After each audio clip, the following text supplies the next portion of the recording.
Today, I want to share a topic with all of you. It's about cultural appropriation in brands. Just from the pictures, can you identify whether this is cultural appropriation or cultural appreciation? The answer is appropriation. So let's start with the definition of cultural appropriation. The difference between two can be just in one line. To classify them, appreciation is when someone seeks to understand and learn about others' culture to broaden their perspective and connect with others culturally. Appropriation, on the other hand, is simply taking one aspect of culture that is not your own and using for your own interest.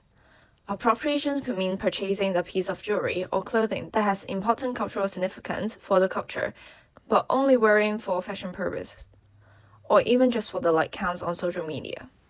According to Cambridge Dictionary, cultural appropriation is taking or using things from the culture that is not your own. Also, don't show your understanding or respect for the culture. There are four main categories of cultural appropriation: exchange, exploitation, transculturation, and dominance. I want to focus on exploitation with you, which is the most common one. In short, it is defined as taking cultural elements of subordinate culture without compensation, permission, and reciprocity. And why is this topic so important for brands, particularly advertisers? According to Google Trend, the topic has been widely discussed around the world in recent years. It's even one of the top 10 trends for 2020, which means people are concerned about it. And we all know the world is formed by different cultures and language. However, some stereotypes like the fox eyes of Asians and the dark skin of Africans are now becoming a trend instead. A survey conducted by CQ Press mentioned that white people think it is acceptable to darken their skin just for a Halloween costume, but the black community doesn't think so, and this led to a problem. Sometimes different communities have different opinions on others' culture, and that's why we need to have a better understanding of others to prevent misunderstanding and hurting others. Here are some famous examples of cultural appropriation. We can see all of them adopting the culture of other ethnic groups without giving any credit to the cultural community or stating the inspiration taken.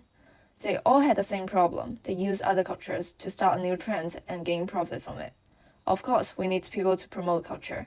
However, the two examples from the right-hand side are using others' culture as a product to sell for personal benefits. Local didn't gain anything from it.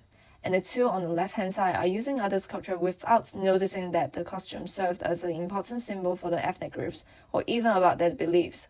This is appropriation.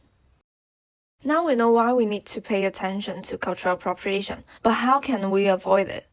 The simplest way is to learn about the culture. Research the culture to learn why it is existing and its own history. Culture is always a part of civilization, and it is not a costume or a fashion. Also, stating what elements you have taken is important. One is to show your respect and let others know about the culture. If possible, we should support business run by the members of the culture, rather than purchasing mass-produced items from the big box stores designed to represent a culture. As an advertiser, make sure you may ask questions before you adopt others' culture. What does a certain symbol mean to the culture? When and where is it appropriate to use? I do believe research and listening to the voice help you prevent misunderstandings. Not to mention that advertisements are important for cultural dissemination. There is a fine line between appreciating and appropriating, and the more information you have regarding the difference and how to spot them, the easier it will be to respect and treasure the variety of cultures we have in the world without accidentally offending others. Even if cultural appropriation doesn't affect you, it will always affect someone else. And that's all for my sharing. Thank you for your patience and listening.